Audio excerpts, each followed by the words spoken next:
Hi, I'm Charles with AniCap. Previously, Bai was accepted as a disciple to become an immortal. In the immortal realm, Bai would discover that his chosen walk is able to double the power of anything he puts in it. However, he loses some lifespan when he does. Later, Bai heads to the bloodstream sector in search of the relic of eternity. He wears a disguise to conceal his identity and eventually enters the Bloodmaster trial as Jun's guardian. The second stage of the trial has each group fight for 7 keys to escape before the world collapses. The keys appear one by one and surprisingly have a mind of their own, as they strangely chase after Bai, then force themselves inside of him. He manages to escape being chased the entire time, but a powerful enemy has slowed him down greatly with some type of toxin. The story continues as Wu explains that the soul-withering incense has unequaled power among other items of the same level. He claims that Yizang has nothing left to do except to die. Nearby, Bai can't figure out what's going on as he struggles to move around. He thinks about what could have caused his current condition and recalls walking through smoke. Bai realizes that the smoke must have formidable power and someone must be using a precious treasure to make it. He is in unbearable pain and his eyes can hardly see anything. Bai can then hear Wu's voice as he explains that his incense is not only powerful, it is also fiercely toxic. Wu taunts him a bit and tells him that he has nowhere to run now. Yizang is furious and thinks that once he finds out who the voice belongs to, he will definitely make them pay. For now though, Yizang uses his hearing to avoid attacks, but Wu explains that the incense will slowly deprive him of his 5 senses. Once his energy runs out, he will die a painful death of being cut to pieces. Yizang thinks about once he completely condenses his 7th ghost body, he will definitely be able to withstand the attacks, even without exposing his spirit stream sector techniques. He uses his hearing to dodge attacks for now, but realizes he won't be able to for long, and determines he must figure out a way to develop an antidote as fast as possible. Wu finally reveals himself to compliment Yizang on being able to survive for as long as he has, but reveals that the incense's toxicity is incurable, and his death is inevitable. Yizang explains that in this world, there isn't any poison that can't be cured, only people that don't understand medicine. Yizang proclaims himself to be a master of medicine, but Wu attacks him. The attack is shockingly stopped though, and we see that every time Yizang was being attacked, he was also setting up an array with every touch. Yizang activates the array, which impresses Wu, seeing as how Yizang was heavily wounded while doing so, but then states that it looks like a little trick just to buy time. Wu retakes control and explains that while the patriarchs value Yizang for all he has done, he sees now that Yizang is undeserving of his reputation. Wu breaks apart the array, but is shocked to see that it has the medicinal effect required to suppress the smoke poison. Wu decides that he must eliminate Yizang immediately, but only ends up breaking more of the array. Yizang explains that the medicinal effects are good enough for him to refine a pill to cure the poison. Wu isn't worried though, as he has trapped Yizang and there is no pill furnace for him to use. Unfortunately for Wu, Yizang really is a master of the medicinal path, as he explains that pill refining doesn't always require a pill furnace. Yizang uses his all-flora technique and uses his own body as a furnace. Wu points out how pill furnaces explode easily, and using his own body to refine a pill will only shatter his body. The two fight on as Yizang refines the pill in his body, and he mocks Wu for having to use up so much effort to fight a blind person. Wu won't be insulted though and finally manages to capture him. Yizang calls Wu a coward and dares him to use his most powerful move. Wu obliges as he prepares Yizang for death, just as Yizang nearly finishes the antidote. The attack causes massive damage, but Yizang stands amongst the rubble. His body is cured as he lets out a loud roar, and explains to Wu that his last attack created the heat required for his medicine to finish.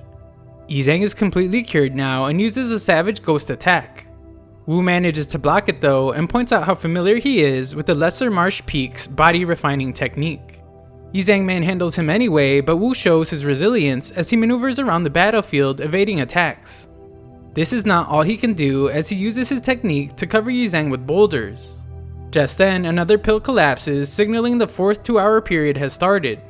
The key's energy wave disappears and the dots on the ground once again converge to form the 4th key. All the disciples head to the Pillar of Light, but we see that the key has already found Yizang, and this one enters his body just like the other two. An immense energy begins to surge through his body, allowing him to escape from the rubble. We see that this energy has powered up the Savage Ghost as well, and Yizang unleashes a powerful attack. Wu surprisingly manages to escape it though, and the Savage Ghost comes under attack now. Yang Zun is revealed to be the attacker, and he shows off his absurd strength while stating his intention to bury Yi Zhang. Just when he thinks that his tornadoes have engulfed Yi Zhang, he is surprised to see that he is the one getting pushed back, and Yi Zhang lands a devastating attack from beneath the ground. Wu points out that Yi Zhang must have been hiding his extraordinary strength, since if he didn't use an artifact to escape Yi Zhang's attack, he is certain he would have died. Just then, Song arrives and asks Yi Zhang where the last key is, since it's far too dangerous for him to carry all the keys. Just then, Song is startled when he sees the Song family's distress signal in the sky, and he determines that it's because the first key is in trouble. Yi Zhang states that everyone else should protect the first key while he continues collecting the others, since he is able to hide its energy wave. Song is a bit hesitant, but Jun orders him to go along with Yi Zhang's idea. All the guardians head out to protect the first key, leaving Yi Zhang behind, but we see that King was waiting for this exact moment. King points out how Yi Zhang alone possesses 3 keys, and he states that he admires this kind of courage. King says he has been in seclusion for many years, and when he came out of seclusion, he heard many rumors about Yi Zhang. Yi Zhang is in awe as he can tell that King's spiritual sea is just a thread away from complete crystallization. He determines that he must not rashly fight against him, since his spiritual sea isn't even close to complete crystallization yet. Just then, another pillar collapses and the 5th key appears near Yi Zhang. He realizes that the key is his only chance at a fair fight against King, and attempts to grab it. King attacks but is impressed as he sees that Yi Zhang used the key's energy wave to cancel his attack. Yi Zhang has disappeared before his eyes, but this just piques King's interest in him. We then watch as Yi Zhang runs away and complains about how King is actually abusing his strength to bully the weak. One of Sumei's guardians wonders what Yi Zhang will do now that he is up against King, who has a semi-gold core. King calls out to Yi Zhang for not having the courage to face him, and questions how the blood sector produced someone so incompetent. King chases after Yi Zhang and begins to wonder how he is getting faster, since this isn't the type of speed that someone at a mid-stage Foundation establishment should have. King decides that he should end the fight as soon as possible, and calls out to Yi Zhang once more. Yi Zhang thinks about how he has always been chased, going back to when he was young, and the old man King doesn't have nearly enough experience to catch him. King appears right behind him though, and Yi Zhang thinks to himself that it's almost time. Just then, the next pillar collapses, and this time Yi Zhang wastes no time in grabbing the key.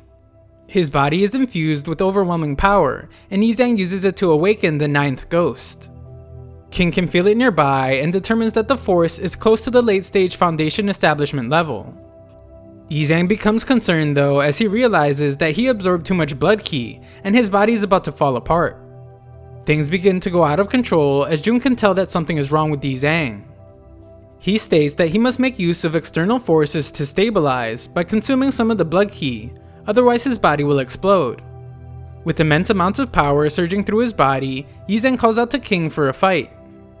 King is glad to see that he is ready for battle and grants him his request.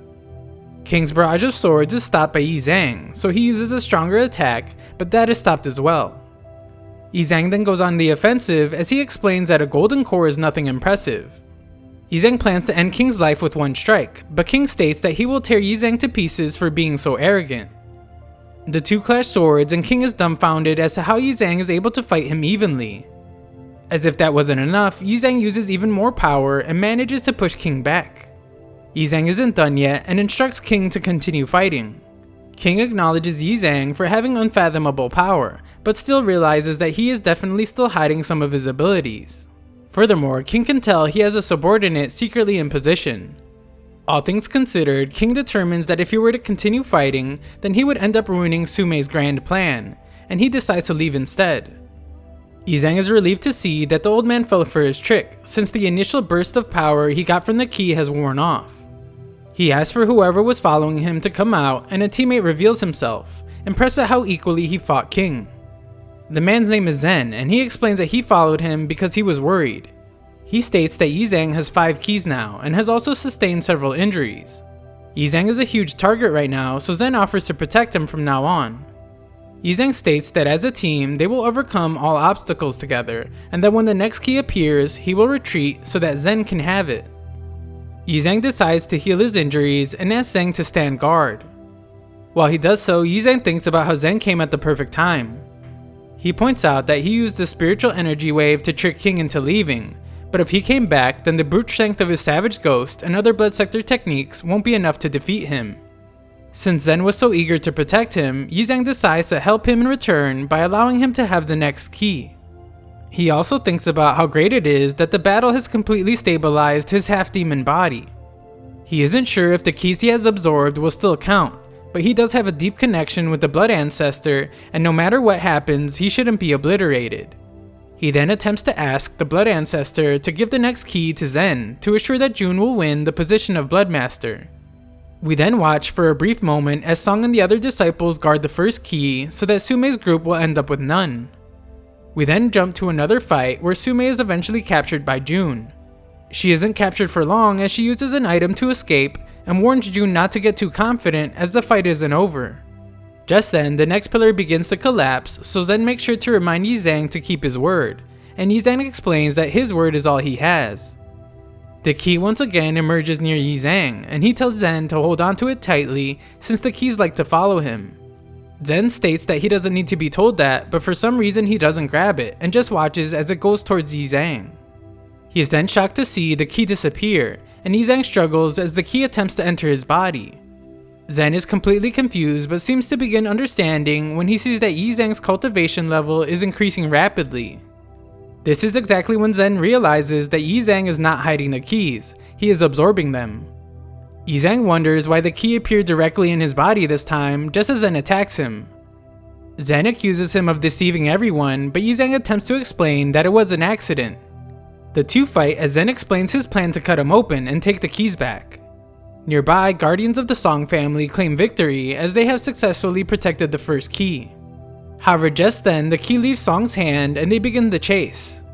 Yizang attempts to calm Zen down by explaining that his intention was never to absorb the keys, but Zen refuses to listen. Zen leaves him with no choice but to fight back, and Yizang explains that he has no intentions of passively waiting for death. Yizang's power manifests itself, and Zen realizes that Yizang does indeed hide his true strength. Zen states that if he has to be obliterated on this day, then he will take Yizang down with him, and he manifests his power as well. The two powers clash, but Yizang is clearly stronger, and Zen is completely defeated. Zen tells Yizang that he will one day be the cause of everyone's demise, and instructs Yizang to end his life, otherwise he will tell everyone about the evil thing Yizang has done. Yizang attacks, but explains that he didn't kill him, not because he couldn't, but because they are both part of the Song family. He won't kill somebody on the same side as him, just like he wouldn't intentionally absorb the keys.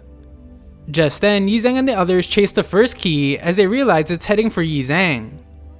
Zen attempts to stop it and explains to the others that they can't let Yizang touch the key. He reveals that Yizang's secret technique was actually a lie, and all the other keys had actually been absorbed by him to increase his own power. Song instantly believes it as he demands that they grab the key, but it's too late since it has already forced itself inside Yizang. Inside his mind, Bai thinks about how all 7 keys have been absorbed by him, and even the final savage ghost is close to taking form. Outside, Song is in disbelief to see what is really going on, and everyone realizes that without any keys, none of the Guardians will be able to go on to the 3rd round. This means once the 7th 2-hour period ends, the other world will come crashing down, and they will all be obliterated. Yizang wakes up to see everyone upset, but Sumei thinks about how this will actually simplify everything for her plan. Song orders everyone to group up in order to kill Yizang, and Jun can only wonder what Yizang is doing. Yizang runs for his life as he is chased by everyone and attempts to explain that he isn't absorbing the keys on purpose. All the disciples chant that they must kill the plague demon Yi, and Zen points out how good Yizang is at running away, almost as if he has trained for it by being hunted down all the time. But I can't understand why things always end up this way. Whether it was at the Spirit Stream sector or the Fallen Sword Abyss, he is always blamed for everything. He thinks he is clearly innocent as he throws back everyone's swords and makes his escape. Yizang finds a place to rest and thinks about how he luckily has golden skin for protection and can rely on it to escape. Unfortunately for him, he cannot rest for long as he sees that the other world has begun falling. All the Guardians are terrified to see this as well since there isn't much time left before the 2-hour period is over. They all face certain death, and Yizang realizes that the two families definitely won't spare him, and a battle for survival will be unavoidable. He still doesn't want to reveal his true identity as Bai though, which limits his power. He can only use his undying power, but all he needs is an opportunity to condense the final savage ghost so his heavenly demon body can be completed. However, just then, swords rain down on him, and Song explains that escape is futile since the blood cage array is a secret technique of the Song family, and those at Foundation Establishment level or below will never be able to escape. Yizang attempts to explain that he isn't absorbing the keys on purpose, but Song has heard enough and regrets letting Yizang live for this long. He considers Yizang to be the biggest hidden danger to the Song family and restrains him. Yizang pleads with him, explaining that they have gone through life and death situations together and they are both part of the Song family. He points out that they have an immense task before them and asks how they can be fighting each other now.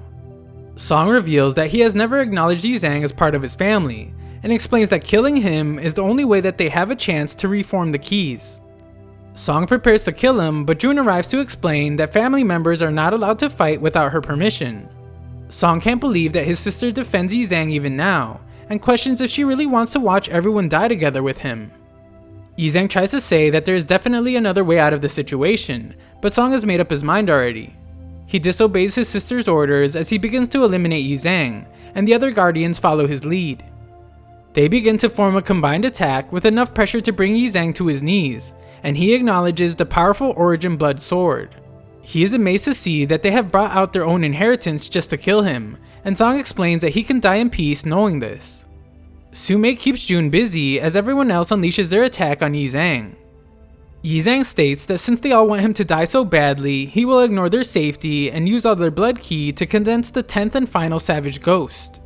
Sumei manages to push June back, and she points out how clumsy June has gotten. Sumei knows it's because of Yizang, and she says that there is something strange about his body. She is certain that June knows this as well, and explains that if she doesn't kill him, then this hopeless situation cannot be resolved. June shockingly lowers the barrier and states that she will take the gamble. We then see that Yizang is under immense pressure and barely manages to hold on. The ground shakes and Song assumes that the fight is over, but is shocked to see that Yizang isn't done yet. He wishes that Yizang would just die already and applies even more pressure. Yizang thanks them for their help as now he can finally activate his peak power, 10 ghosts merge into one. He begins to do it and calls out the 10 ghost heavenly demon body. Everyone is startled by the explosion and Yizang confidently stands before them. Song uses the same attack as before, but Yizang easily defeats their inheritance with his demon body. Absolute disbelief overwhelms everyone as they wonder just how many hidden moves Yizang actually has. Yizang still stands before them, and Song thinks about how it's impossible for him to have broken his Origin Blood Sword. June then arrives to explain that anyone that continues fighting will be punished according to family rules, but Song is determined to kill Yizang. Sumei orders her guardians to do the same, and Yizang once again comes under attack. He doesn't try to run this time though, and simply asks that they not force him to fight. No one listens though, so he explains that they have pushed him too far. They let him deal with the keys himself while the other family hunted him down, and now they want to try to kill him. There is only a short time left before the world crashes down on them, but Yizang is done trying to convince them of another way out. They want to kill him for a chance to get the keys back, so he urges them to come on and do it. Sumei watches as he reminds her of how Bai fought so hard during the Lucian incident. She doesn't believe that it's actually him and instructs everyone to kill him. Yizang doesn't hold back anymore as he takes the lives of anyone that approaches, while also screaming for them to keep coming.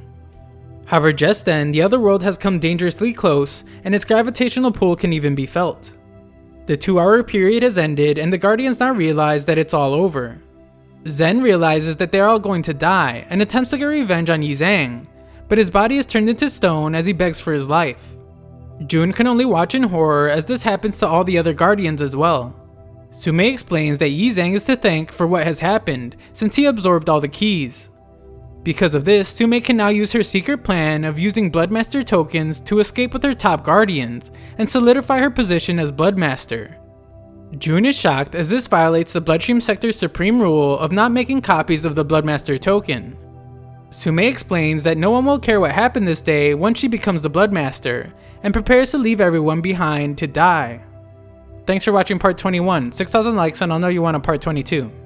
Also, all other parts in a pinned comment below.